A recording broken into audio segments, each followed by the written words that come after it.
یوسف زیبایی هستم، متولد 1335.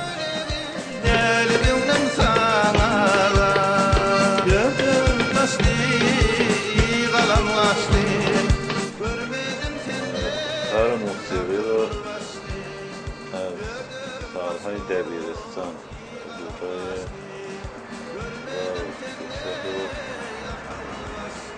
1350 بود بسیار. قبل از اونم داشتیم فعالیت خیلی خوب توضیح بود.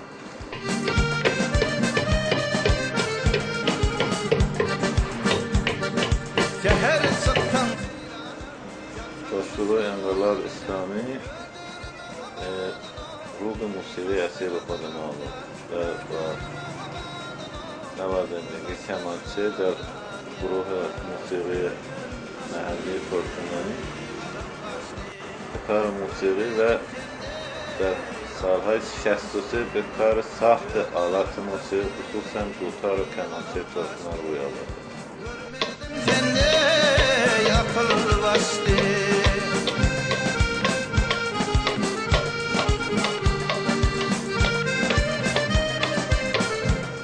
از اون سال تا حالا در جشنواره‌های مختلف داخل کشور و خارج از کشور شرکت داشته و جوایز بسیاری رو در ارمغان آورد.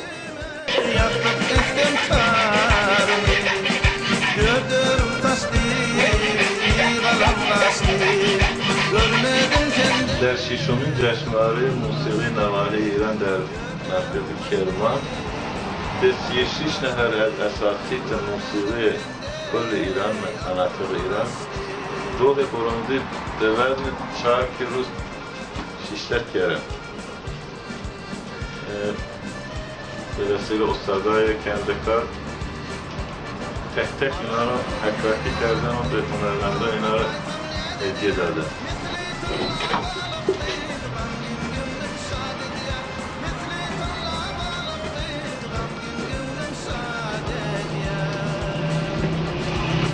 تقدیر رو در شهر گرگان کشورهای صنایع دستی که بندن در رشته سازسازی به ما اهدا کرده.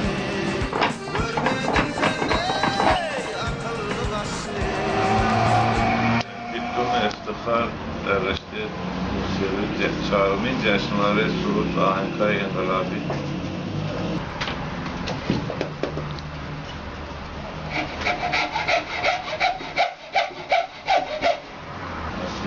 افتخار در 5مین جشنواره موسیقی فجر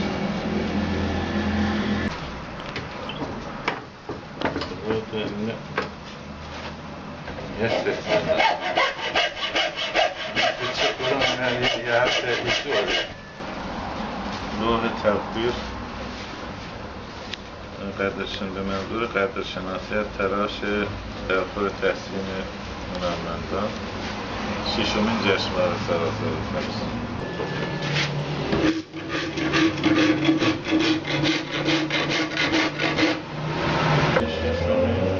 لوح یاقوت و لوح تقدیر به لوح یاقوت در همه 6مین جشنواره.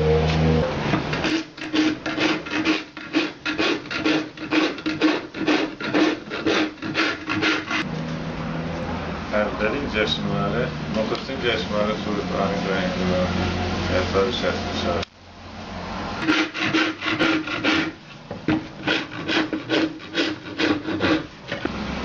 یاغیمان در 9مین سالگرد پیروزی انقلاب ترکمنستان.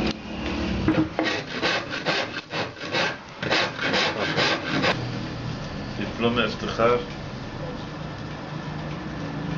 3مین جشنواره سراسری سرود و آهنگ‌های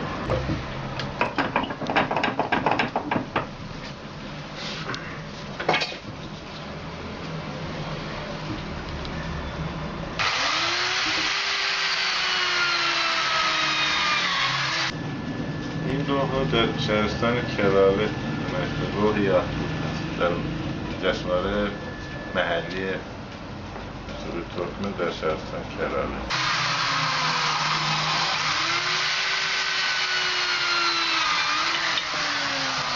لوح یاقوت یازدهمین جشنواره سراسری موسیقی فارسی.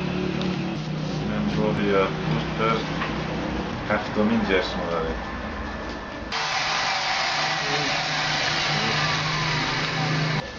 یادبود در نخستین دهه پیروزی انقلاب شکوهمند اسلامی به دست آورد.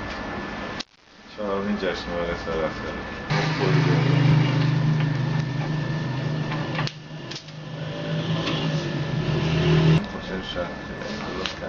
Temporada كان وانا نشنا هذا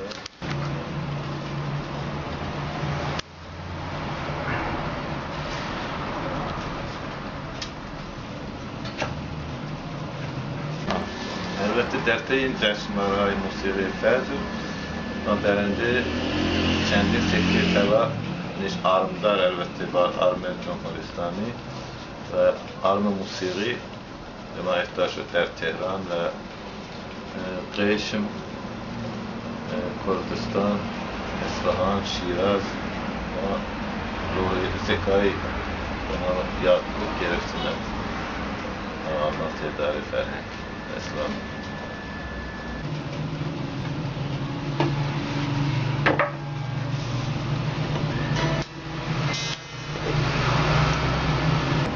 به عنوان کلام آخر من انتظار دارم از مقامات جمهوری اسلامی ایران به خصوص از اداره فرهنگ ارشاد اسلامی که نوازنده ها که میراثدار فرهنگ این مملکت هستن یکم اهمیت بیشتری بدن. البته اهمیت میدن، ما نمیگیم اهمیت نمیدن و تا حالا خیلی از هنرمندان بیمه شدن که هنوز خیلی از هنرمندان دیگه هستن که بیمه نشدن و بعضی از هنرمندایی داریم که پیرن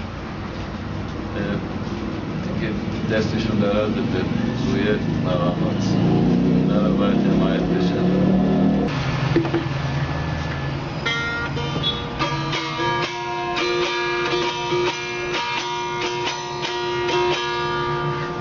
گروه سوماتا در کشور ترکیه در شهر استانبول نوازنده دوتار جمال‌الدین دیبایی پسر استاد موسیقی دیبایی. این عکس هست بنده هستم به گروه موسیقی کلاسیک کردان. گیتار پسرم جمال‌الدین و خودم در تهران در یک مراسم آقای خراسانی هست، استاد حمایتگر اسب‌های ترکمن. ایشون پسر بزرگم هستن کمال‌الدین دیبایی، بنده و جمال‌الدین دیبایی. این عکس چاری تشمام بزرگترین دوتاردن اواخر قرن اسلام.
hizmet verdim ben.